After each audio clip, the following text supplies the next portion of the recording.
Hey there, welcome to Learn Guitar with Drew. Today we're going to take a look at this classic Green Day song, Wake Me Up When September Ends. Here we go.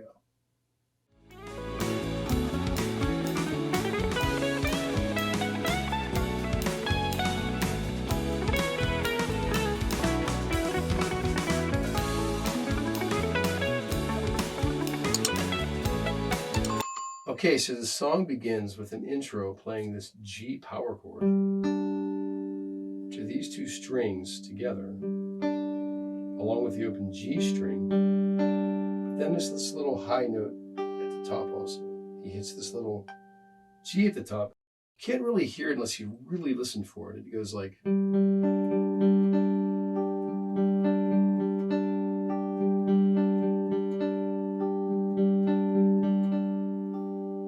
little soft G at the top. Like that. So here's how you play this. You're going to articulate and or arpeggiate with your pick like this. To ground that little guy at the top, barring your first finger. So it's 1 and 2 and 3 and 4 and 1 and 2. Very slowly.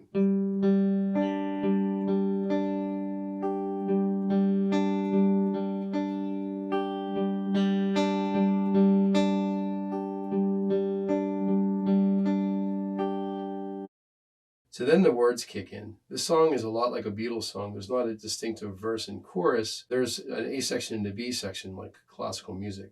In a lot of the Beatles songs, Hey Jude or Yesterday, the verse and the chorus are the same thing. You sing the verse and the chorus, Yesterday, again. It's the story and also the catchy part in one part, and then there's a B section. Same thing with this song too. So here's how we're going to do this verse last chorus part at the beginning. Same riff we started with. This time we're not going to do the high E string at all. We're going to walk down the G major scale.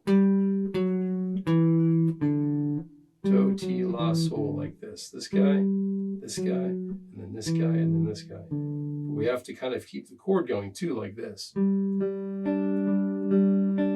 going to do is put my second finger on the 4th fret now and do this shape. So that was here to here.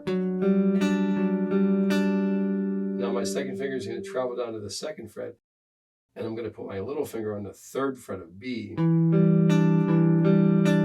Same thing, and then take off my 2nd finger. So this stays the same, but it switches fingers.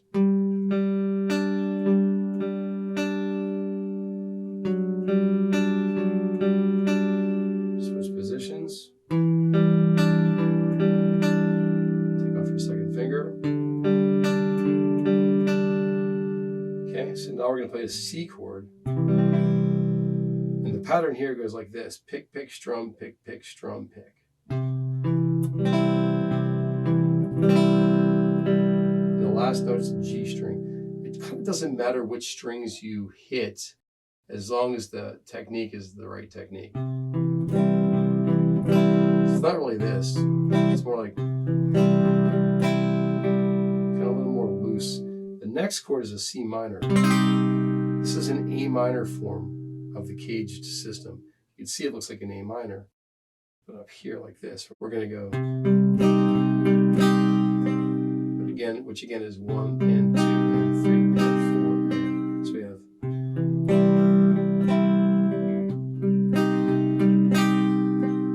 you can use just down picking for that if you'd like to. Then we have this rock G chord, same pattern.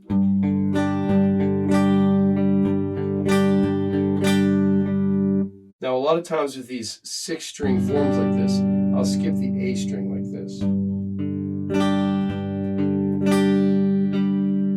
I'm playing the pattern. So that's like this. And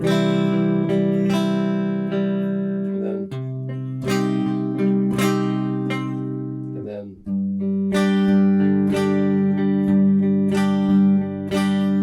1 and 2 and 3 and syncopated. So we have this, this, this,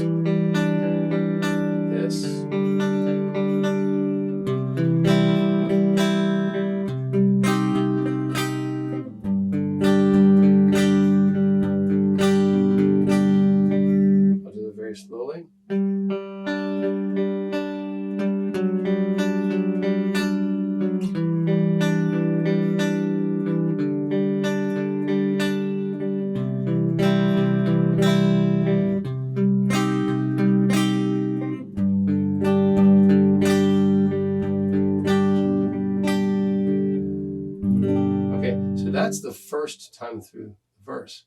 The second time, we're going to have a second ending. When it goes to this G, it's going to go to D over F sharp. This, and that looks like this.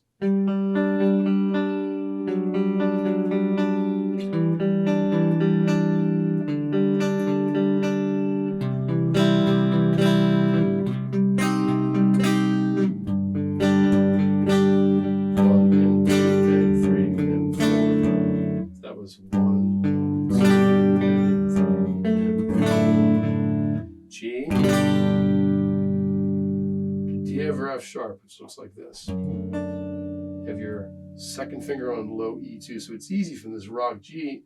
Just move your second finger down a fret and then form the D chord with these fingers like this. What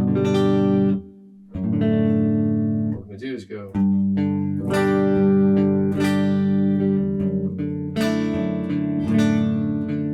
That's the second ending, which leads us into the B section. E minor to B minor,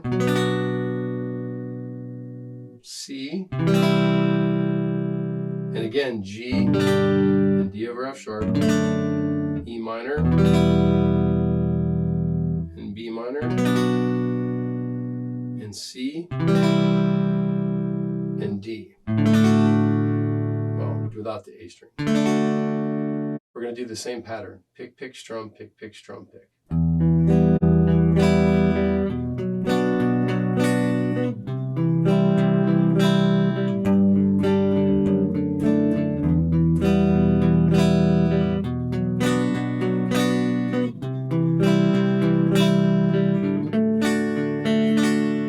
Slowly.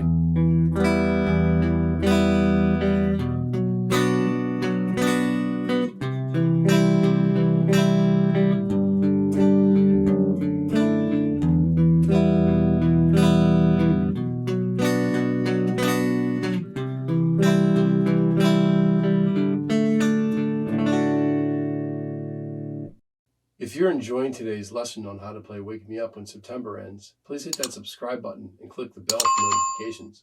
And in the comment section down below, you'll find links to my websites and other guitar resources. So now there's the first little nuanced cool thing about this song. The first neat little part. There's the part that sounds like bells. The notes go.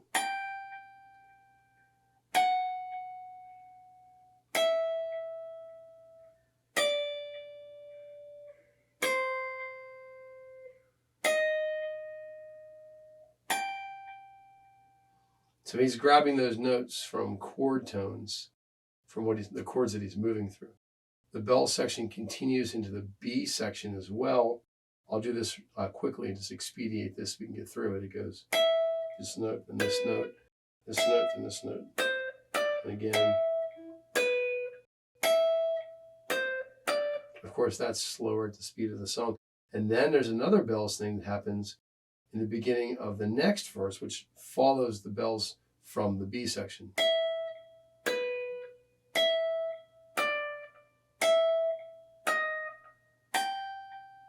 And again, I played that like 5 times faster just to kind of get through it, but I'll play it over the track so you can hear it. And then actually on the breakdown later in the song, there's another little bells part 2. You'll hear the notes are like this one, then this one, then this one, then this one, then this one, this one, and here, which is outlining this little G chord. It looks like this G, 12 frets higher. So we hear that bell section happening later in the song as well. A cool little part. Let's hear what it sounds like with the music playing.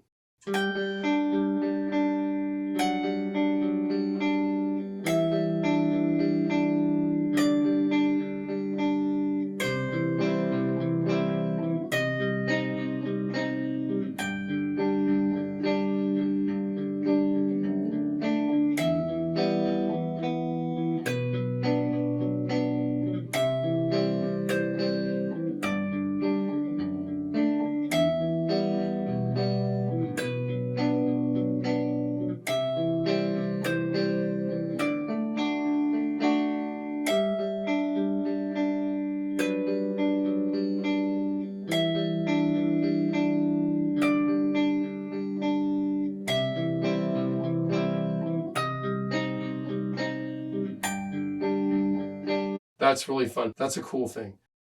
And now the song starts to get really interesting. There's an interlude 6 times going like this. The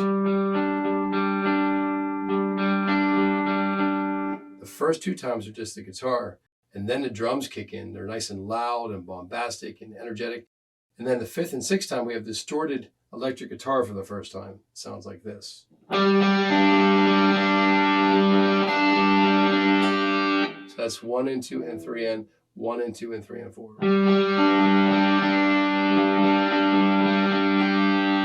So the next verse and chorus have distorted guitar the entire time.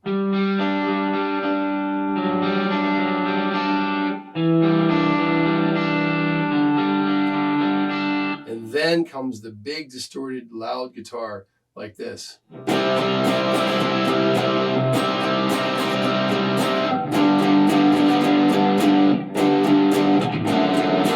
So that looks like this. It's a C power chord.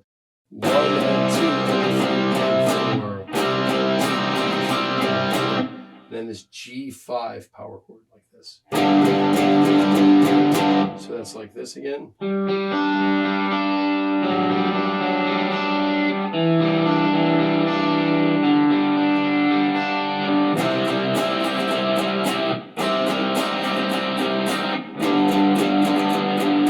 Back into the G to D over F sharp. B section, same rhythm, 1 and 2 into 3 and 4.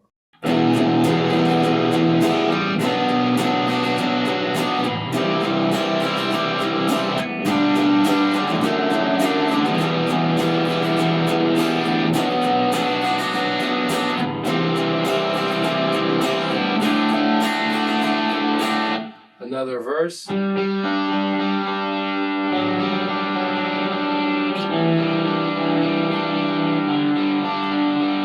Chords.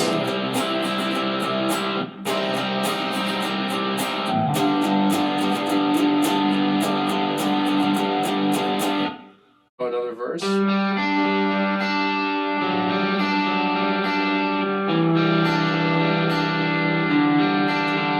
Big chords.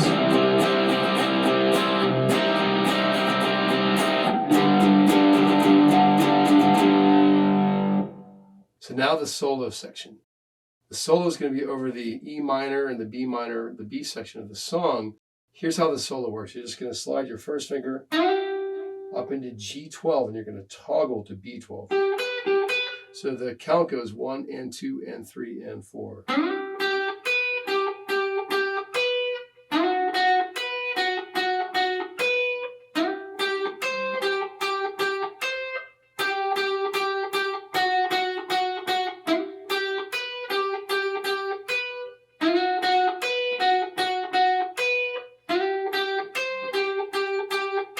So before we play the chord, let's do that again.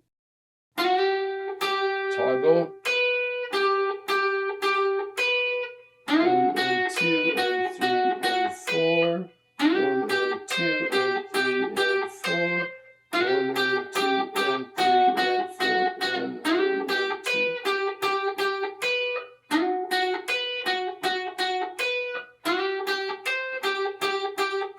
Again, he's playing chord tones when he does that. Then it goes to this D chord. Down here, it's a D sus like this. And then a D, so it's like...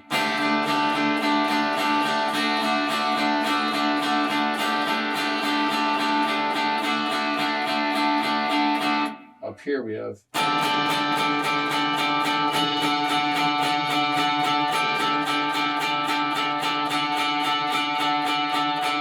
Okay, so let's get and play that over the backing track and hear what it sounds like.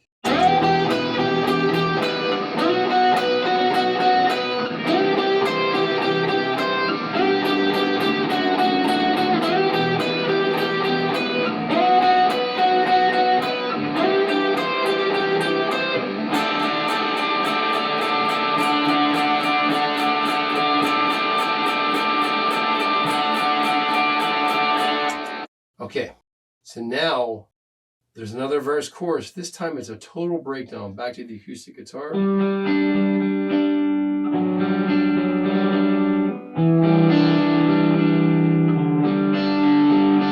Big chords.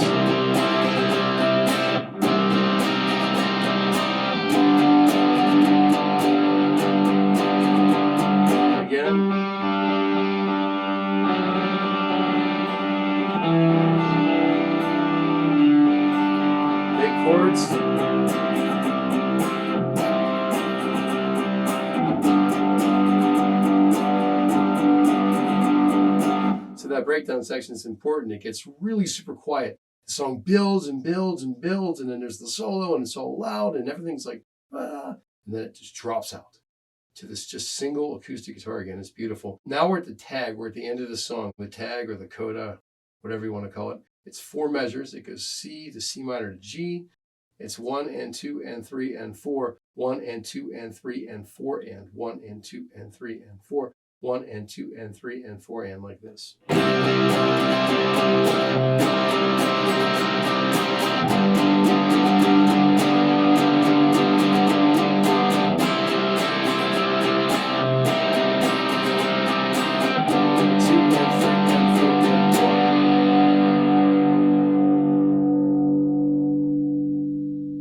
The arrangement of the song again is the intro 4 times.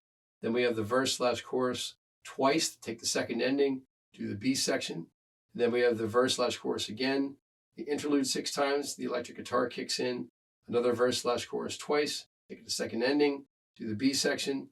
And then we have another verse/chorus, and then there's a solo over the B section, another interlude breakdown where just the acoustic guitar comes back in, another verse/chorus twice, and then we have this tag at the end. So a nicely well-written, well-arranged song, very logical, and that's the architecture of it. Wow, what a fantastic tune. It's so simple and elegant, but yet there's so many little nuanced things packed in there. I think that Billy's one of the better songwriters of our day. I really enjoy learning the Green Day songs. Hopefully you enjoyed the lesson.